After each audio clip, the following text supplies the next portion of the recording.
Good morning student. मैं Chirag sir the best classes Isanpur और नारोल की तरफ से आपको अकाउंट का अभ्यास करवाऊंगा। हमने अकाउंट के अंदर लास्ट लेक्चर नंबर 3 के अंदर त्याग के सवालों की गणना की थी। आज लेक्चर नंबर 4 के अंदर हम लाभ के सवालों की गणना करेंगे। स्वाध्याय के अंदर सवाल नंबर 7 दिया हुआ है जिसके अंदर हमें लाभ की गणना करनी है। सवाल के अंदर 3 साझेदार है, दीपक, नीलेश और प्रतीक, जिनका पुराना लाभ हानि का अनुपात है 1/2/3।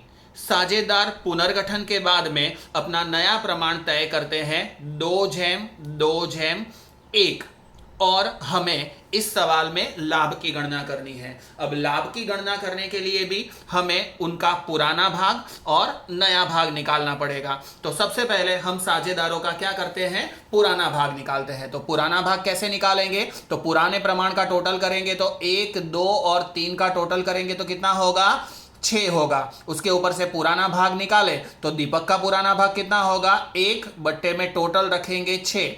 नीलेश का पुराना भाग कितना होगा, 2 बट्टे में टोटल रखेंगे 6। प्रतीक का पुराना भाग कितना होगा, 3 बट्टे में टोटल रखेंगे 6।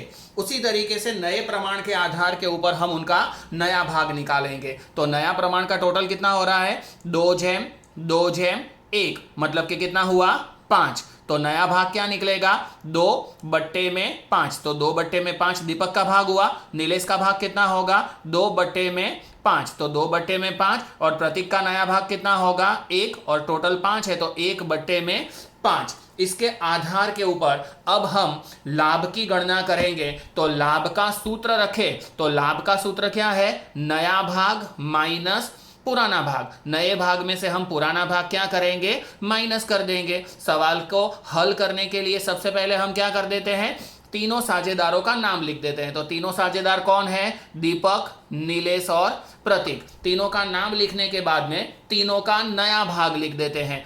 तो तीनों का नया भाग कौन सा है, तो दीपक का नया भाग है 2/5, नीलेश का नया भाग है 2/5 और प्रतीक का नया भाग है 1/5। उसके बाद में सूत्र के आधार पे माइनस की साइन है तो हम हर जगह पर कौन सी साइन कर देंगे, माइनस की साइन कर देंगे। माइनस की साइन करने के बाद में सबका क्या करेंगे, पुराना भाग लिखेंगे। तो पुराना भाग कितना दिया हुआ है, तो दीपक का पुराना भाग है 1/6, नीलेश का पुराना भाग है 2/6 और प्रतीक का पुराना भाग कितना दिया हुआ है, 3/6।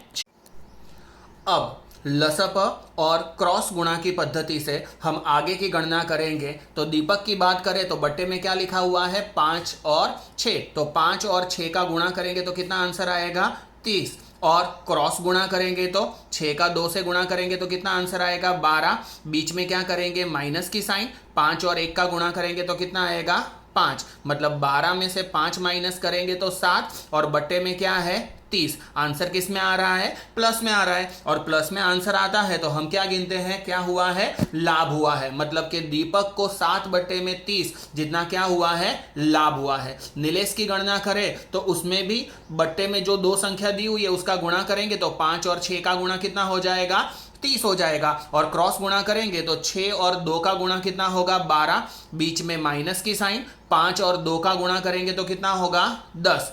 12 में से 10 माइनस करेंगे तो 2/30। इसका आंसर भी प्लस में आता है तो नीलेश को भी क्या हुआ है, गिना जाएगा, लाभ हुआ है, ऐसा गिना जाएगा। प्रतीक की गणना करें तो प्रतीक के लिए भी बट्टे में जो लिखा हुआ है 5 और 6 उसका गुणा करेंगे तो 30 और क्रॉस गुणा करेंगे तो 6 और 1 का गुणा करेंगे तो 6। बीच में माइनस की साइन। 5 और 3 का गुणा करेंगे तो कितना होगा, 15। 6 में से 15 माइनस करेंगे तो आंसर क्या आएगा, माइनस में 9, बट्टे में कितना आया, 30। अब देखो इसका आंसर किस में आ रहा है, माइनस में आ रहा है। और माइनस में आंसर आ रहा है इसलिए क्या हुआ, विरुद्ध हुआ। विरुद्ध हुआ इसलिए हम गणना कर रहे हैं लाभ की, पर आंसर माइनस में आया है। इसलिए हम ऐसा बोल सकेंगे कि भी प्रतीक नाम का जो साझेदार है उसने क्या किया हुआ है, त्याग किया हुआ है। तो विद्यार्थी मित्रों, इसी तरीके से हम आगे नया सवाल देखते हैं।